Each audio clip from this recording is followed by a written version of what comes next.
আমরা যখন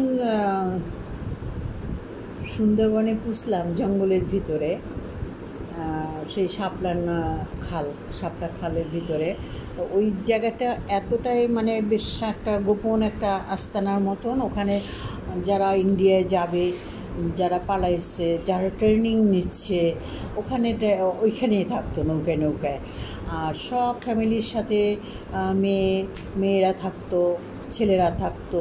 তা সবচেয়ে মজার হইলো কি, যে একদিন হঠাৎ করে শুনি কি যে ওইখানে ওই নৌকার সাথে ওই নৌকায় বিয়ে হচ্ছে। তার বিয়ে কাদের, পরে শুনলাম যে একটা ছেলে একটা মেয়েকে প্রস্তাব দিচ্ছে।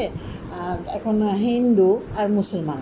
তো হিন্দু যে ফ্যামিলি মেয়েটাকে এখন যদি বিয়ে করে, তাহলে ওরা তো ওদের মাথা ব্যথা কমে গেল, মানে অন্যের হাতে দিয়ে দিল, অন্যের ছেলের হাতে, তাদের দায়িত্ব ওই মেয়েকে রক্ষা করা।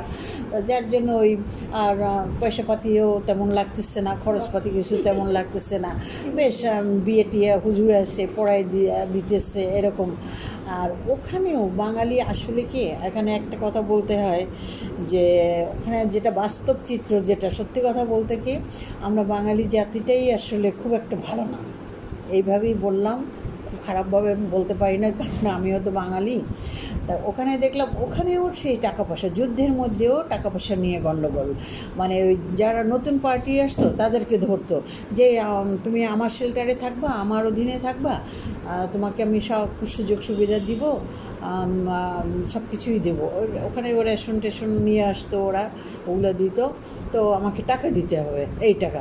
তা আবার ওই বিয়েটাও কিন্তু ওরা আবার করাতে, যাদের মাতব্বরি। এইটা নিয়ে আমার আব্বার সাথে আবার এক ভদ্রলোকের সাথে খুব একদিন লাগছিল।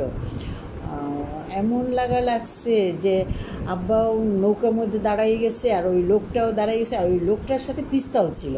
আব্বার হাতে পিস্তল না, আব্বার হাতে তো রাইফেল ছিল, আমার ভাইয়ের হাতে। তা আমরা তো এগুলো তো যুদ্ধের পরে যখন আসি, যখন সরকার করে ঘোষণা দেয় যে জমা দাও, অস্ত্র জমা দাও, তখন জমা দেওয়া হয়েছে।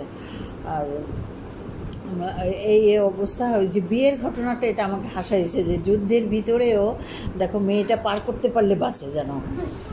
তা এটা একটু অবাক কাণ্ড। এটা এই একটা ঘটনা, আর অনেক অনেক ছোট ছোট ঘটনা আছে যেগুলো মনে পড়ে। হ্যাঁ, নৌকায় খাবি।